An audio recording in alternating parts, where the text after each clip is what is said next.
What's up, everybody? It's been a really long time, but I'm coming back.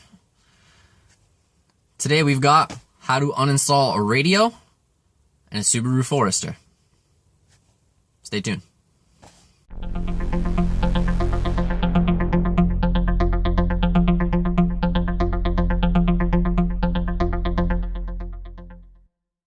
Like I said, today's video, we've got how to remove a radio from a Subaru Forester.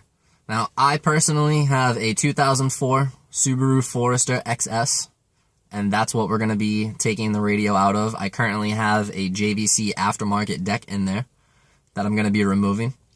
I'd show you how to replace the stock one back in there as well, but I don't know where it is, to be honest with you, and it's not really that difficult. You pretty much have to do what I did backwards and connect a couple different connectors. Alright, tools you'll need to do this job. We have assorted panel poppers.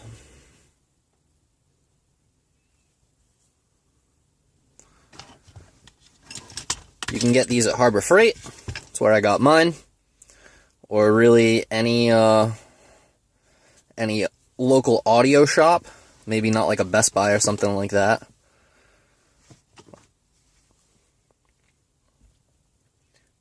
Here's a nice solid one with a nice solid grip. Also Harbor Frieght. You'll also need Pic Tools. We have an assorted amount of Pic Tools as well. A couple different angles. I like the plastic rubber grippy handles that I have on these as opposed to like the shiny ones. These are a little more textured. Got a nice right angle and then the 45 angle. And then other tools you'll need.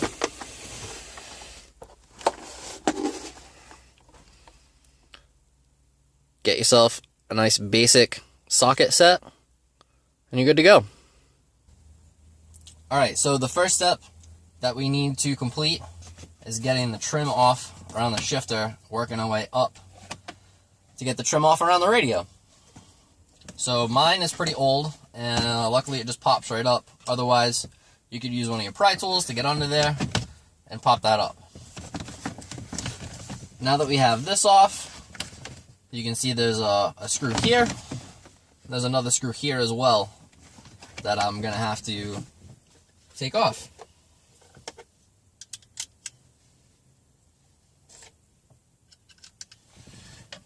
Alright, these are Phillips heads. This is part of my basic socket kit that I showed you for tools. Always make sure you set aside your screws so you don't lose any. It's always good to have all the parts that you had when you put it back together. I mean, weight reduction's cool, don't get me wrong, you know, 'cause race car. Some people don't like that. Alright, so, we got our shifter trim loose. We have our control panel loose now as well. You see here, I'm just pulling on it. I'm not even using one of the panel pops. I can just pull on this, keep prying around the outside. Now again, mine's pretty old, so it's popping out pretty easy, and it's pretty seasoned. Otherwise, again, you can use one of these wonderful tools to help get it out, which I actually think I'm gonna. At least for that piece.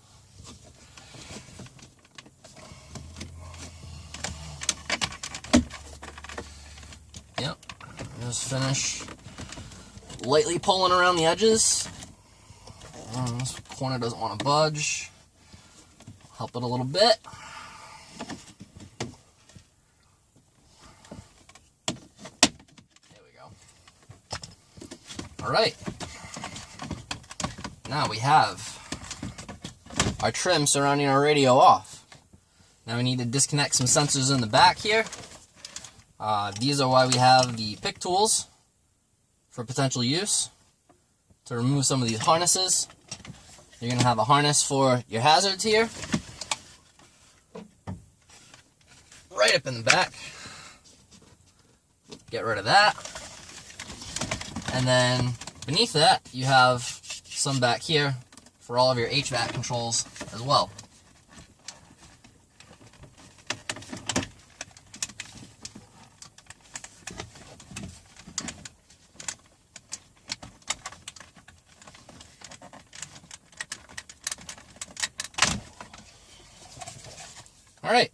radio trim off.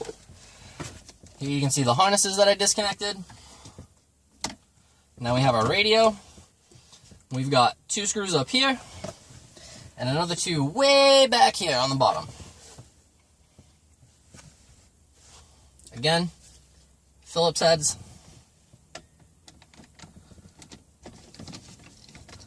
I'll take this out here. Now, as I mentioned, I have an aftermarket deck, JVC. However, you'd be undoing all the same screws if you had a factory radio and following all the same steps if you had a factory radio. At least so far. Things are going to be a little different with the harnesses in the back. That's it.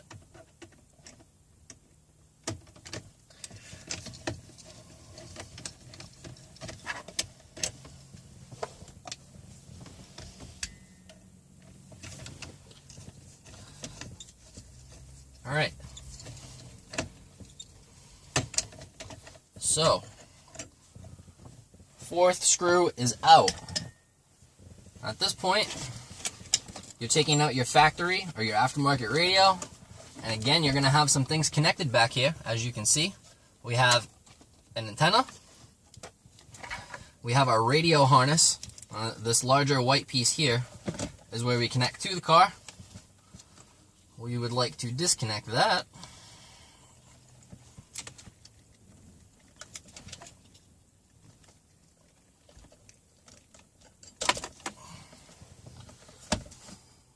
Disconnected.